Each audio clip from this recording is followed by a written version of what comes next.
Hi, today I'm going to be talking about my paper, She's Not All That, an analysis of femininity through romantic comedies.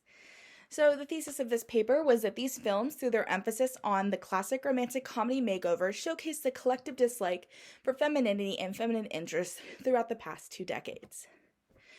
So, the movies I chose to focus on were She's All That, which was made in 1999, and He's All That, which was made in 2021.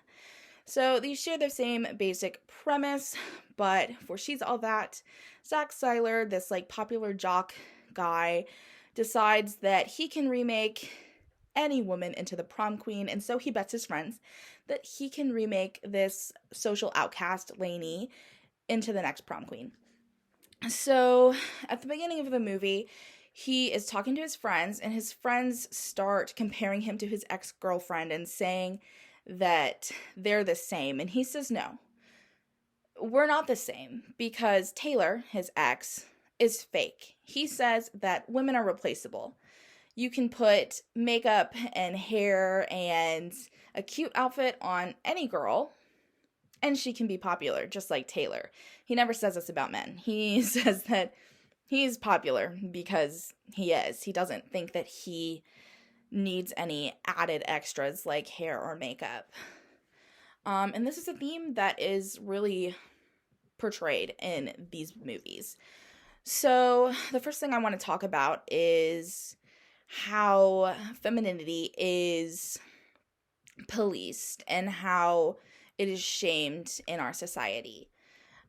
So the scene I want to talk about is there is a scene in She's All That in which they go to an art show that Lainey's performing in, and Zach's just trying to get her to trust him. So he's like, fine, I'll go. And she gives this really weird performance art piece that makes no sense. Watched it several times. It makes no sense.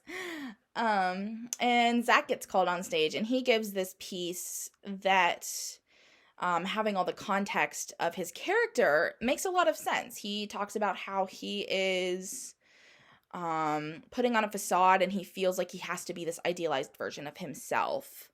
Lainey isn't given this same context, and she's never really allowed to explain the context behind it, and all of her art is pretty much portrayed this way, except, conveniently, an art piece about her dead mother, which Zach says she should submit for her final project, and is ultimately what gets her recognition, but we'll touch back on that in a little bit. But we see the same theme going on in He's All That, the remake, which basically is about Paget, who is an influencer, and she says, oh, I can make any guy into the prom king.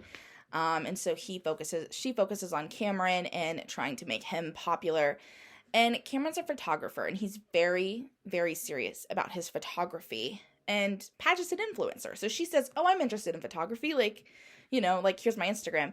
And he's like, no, we're very different. My art is serious. And basically just kind of makes fun of her the entire movie about how what he's doing is serious and meaningful and what she's doing is not. And so this parallels really well with the fact that even though Lainey is technically the serious artist, no one understands her work, but everybody understands Zach perfectly fine.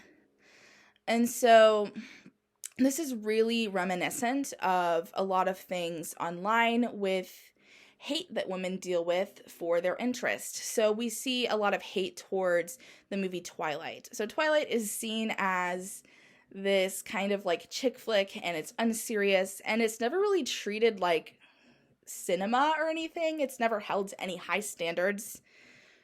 And so we see a lot of people hating on it because, oh, it's for girls. It's not good, And we also see this when it comes to fangirls versus sports fans. Sports fans are serious and dedicated, whereas fangirls are obsessed and crazy, and they get shamed for simply being a woman who's interested in something.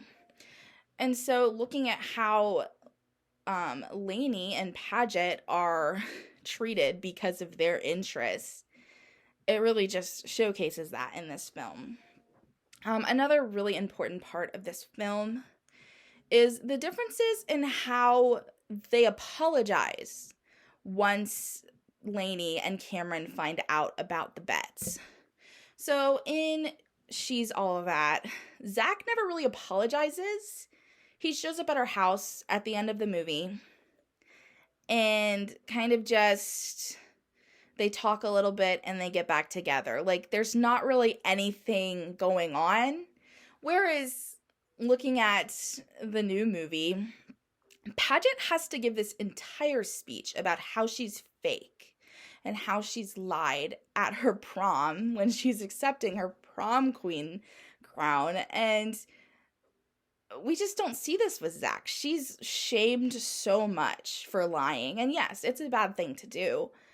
But Zach's never held to this same, like, shame. He doesn't have to do anything to win her back. Whereas it's only until she did this, Cameron was like, no, I don't want to be with you. And so seeing this pressure that's unfairly put on women versus men, and also this emphasis that she's fake, calling back to what Zach said at the beginning of the first movie. Women are fake.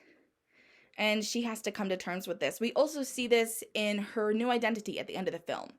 We don't see this with Zach's character in the original at all, but at the end of He's All That, we see Lady. She's now wearing her hair in her natural color, which is brown. She's wearing less makeup. She's wearing a more conservative style, and she's taking photography that's very reminiscent of what Cameron has been taking.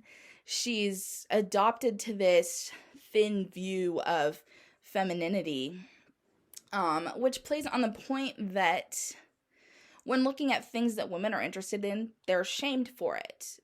Femininity that's created by women is not a good thing in these movies' eyes. Whereas if the man creates it, then yeah, it's accepted. We see this with Zach choosing what painting Lainey submits.